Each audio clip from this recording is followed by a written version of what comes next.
네, 할렐루야. 네, 우리 차업들 한번 인사하겠습니다. 오늘 또 주님이 잘해 주십니다. 오늘 또 주님이 잘해 주십니다.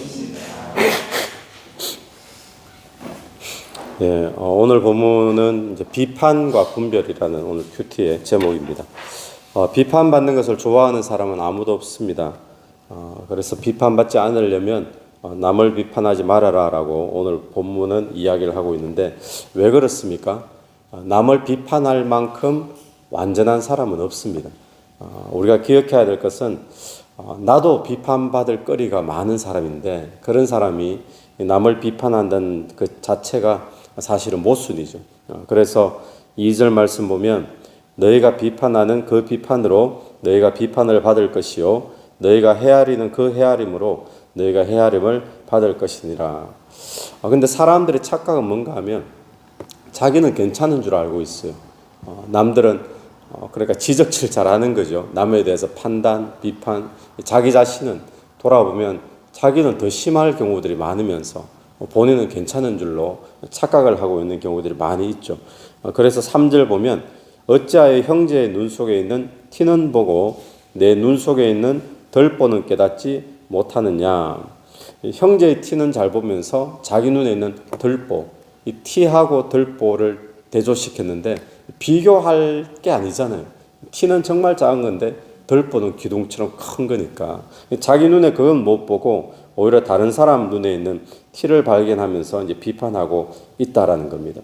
그러니까 이 4절과 5절을 보면 보라 내 눈 속에 덜보가 있는데 어찌하여 형제에게 말하기를 나로 네 눈 속에 있는 티를 빼게 하라 하겠느냐. 외식하는 자여 먼저 내 눈 속에 있는 덜보를 빼어라. 그 후에야 밝히 보고 형제의 눈 속에서 티를 빼리라. 어떤 말씀입니까? 이거는 네 눈 속에 있는 덜보나 먼저 빼라, 이런 말씀이죠. 자기 자신이나 먼저 돌봐야지 다른 사람을 비판하는 것 하지 말라라는 이야기입니다. 오늘 우리가 쉽게 빠질 수 있는 우리 삶의 실수가 남 비판하는 겁니다. 누군가 비판해 줘야 되지 않느냐, 그런 생각하죠. 그런데 그런 것보다도 우리 스스로가 비판거리가 많은 사람임을 먼저 기억하면서 내 스스로를 먼저 돌아보는 그런 시간들이 있게 되기를 간절히 바랍니다. 특별히 주님이 비판을 이야기하시는데 이 이야기는 오늘 본문에 조금 이따가 한 번 더 나오고요. 그리고는 7절을 한번 보십시오. 7절 보면 구하라 그러면 너희에게 주실 것이요 찾으라 그리하면 찾아낼 것이요 문을 두드리라 그리하면 너희에게 열릴 것이니. 잘하는 말씀이죠. 구하라 찾으라 두드리라. 그러면 어떻게 된다고요? 주시고 우리에게 문이 열린다 이야기합니다. 그런데 이 본문에서 저는 우리가 꼭 붙잡아야 될 말씀이 8절입니다. 8절. 구하는 뭐라고요? 구하는 이마다.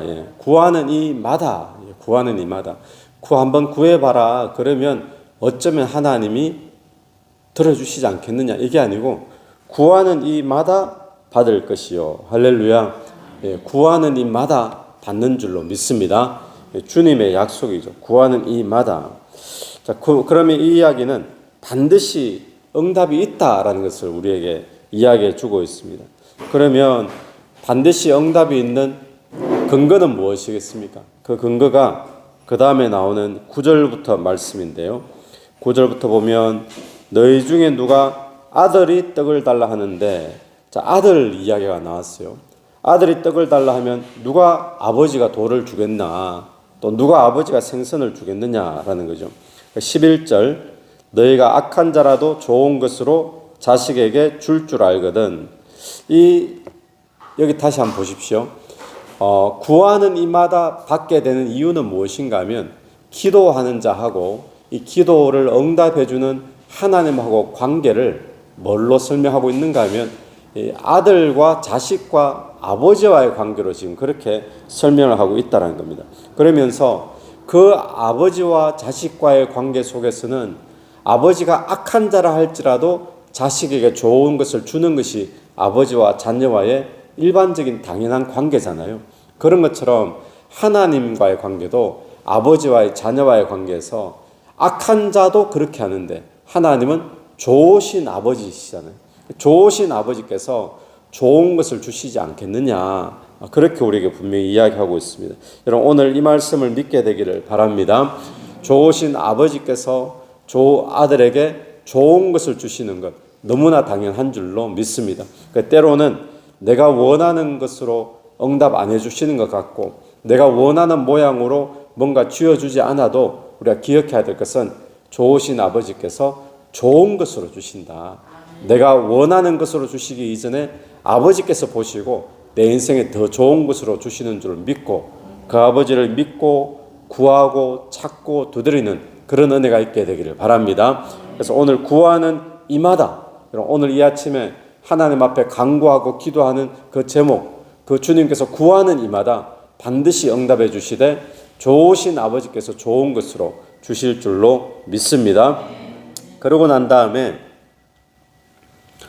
12절을 보십시오. 12절 보면 어떤 단어로 시작을 합니까? 그러므로 무엇이든지 남에게 대접을 받고자 하는 대로 너희도 남을 대접하라. 이것이 율법이요 선지자니라.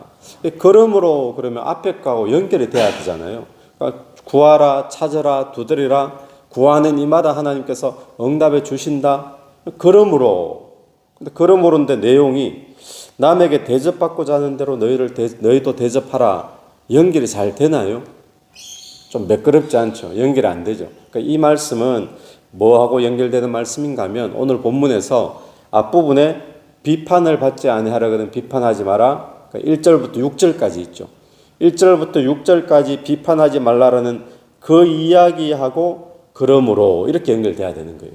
그러니까 그 사이에 구하라, 찾으라, 두드리라 이거는 첨가되어 있는 그렇게 우리가 보시면은 매끄러워지죠. 그래서 오늘 이 이야기는 비판하지 말아라 그 이야기로 연결해서 그러므로 무엇이든지 남에게 대접받고자 하는 대로 너희도 남을 대접하라. 이것이 율법이요 선지자니라. 이 12절 말씀을 가르쳐서 대명령이다 이렇게 이야기합니다. 대명령이다. 그런데 이 말씀 보니까 이것이 율법이요 선지자니라 예수님이 하신 말씀 가운데 또 이런 맥락으로 하신 이야기가 또 있죠. 이게 율법과 선지자의 강령이니라 이렇게 하신 말씀이 있었죠. 어떤 내용 가운데 그런 말씀을 하셨습니까? 한 율법사가 예수님을 찾아와가지고 어떤 계명이 가장 큰 계명입니까? 이야기하니까 그때 주님이 그런 말씀하셨잖아요. 너희는 마음을 다하고 힘을 다하고 목숨을 다하여 주 너의 하나님을 사랑해라. 그리고는 네 이웃을 뭐와 같이요? 네 몸과 같이 사랑해라. 그러니까 하나님 사랑, 이웃 사랑 이것이 지금 가장 큰 계명이다 말씀하시면서 이것이 선지자와 율법과 선지자의 강령이다 이렇게 이야기했거든요. 그러니까 지금 이제 같은 이야기입니다. 같은 이야기인데 거기에서는 내 이웃을 뭐와 같이 사랑하라고요? 내 몸과 같이 사랑하라 이 맥락하고 여기에 나오면 무엇이든지 남에게 대접받고자 하는 대로 너희도 남을 대접하라. 같은 이야기인 거예요. 그러니까 이 이야기는 내가 남한테 이렇게 대접받기를 원하니까 대접받으려고 남을 대접하라. 이게 아닙니다. 내가 이렇게 대접받기 원하니까 이렇게 대접해야지. 대접받기를 원하기 때문에 그 이야기가 아니라 내가 남에게 대접받고 싶어하는 모양들이 있잖아요. 그 모양대로 남을 대접해 주라는 이야기인 거예요. 그러니까 남을 사랑하되 내 몸을 내가 사랑하는 것처럼 내 이웃을 사랑하라. 그 이야기인 거예요. 아멘이시죠? 그래서 오늘 이 이야기는 우리에게 뭘 말해주는가 하면 앞부분에 비판하지 말라라는 것과 연결된다 그랬잖아요. 그러니까 이 이야기는 이웃은 어떤 대상이냐 볼 수 있는데 이웃은 우리 주변 사람들은 우리가 비판해야 될 대상이 아닌 줄로 믿습니다. 이웃들은 어떤 대상이죠? 비판해야 될 대상이 아니라 우리가 사랑해야 될 대상이고 우리가 대접해 줘야 될 그런 대상임을 하나님이 한 번 더 이야기하고 계시는 거죠. 그래서 오늘 저와 여러분의 삶에 우리가 남을 비판하기 쉽습니다. 그런데 비판하면 우리는 딱 마귀의 어떤 시험에 걸릴 수밖에 없습니다. 그리고 비판할 만큼 완전한 사람은 이 땅에 아무도 없습니다. 그래서 예수님이 그런 말씀하셨잖아요. 간음하다가 현장에서 걸린 여인이 돌 맞아 죽게 생겼을 때 너희 중에 죄 없는 자가 먼저 돌로 치라 이야기했잖아요. 돌아보니까 누가 이야기 안 해도 자기가 숨겨둔 그런 자기의 어떤 비판거리들이 다 있을 수밖에 없다는 겁니다. 그래서 우리가 만약에 비판을 하게 되면 어떤 위치에 쓰는가 하면 나는 완전하다, 저 사람보다 낫다라는 그런 의미가 되죠. 그리고 세상에 비판할 수 있는 자격이 되는 사람 오직 하나님 한 분밖에 없는 줄로 믿습니다. 그래서 그 하나님이 심판주가 되시는 거거든요. 내가 남을 비판하면 내가 누구의 자리에 선다는 겁니까? 나는 괜찮다라고 생각하고 내가 하나님의 심판주의 자리에 서는 것과 똑같이 되어지는 거죠. 그래서 오늘 우리가 다시 한 번 더 우리가 늘 빠지는 실수가 남을 비판하고 정죄하고 자기는 괜찮은가?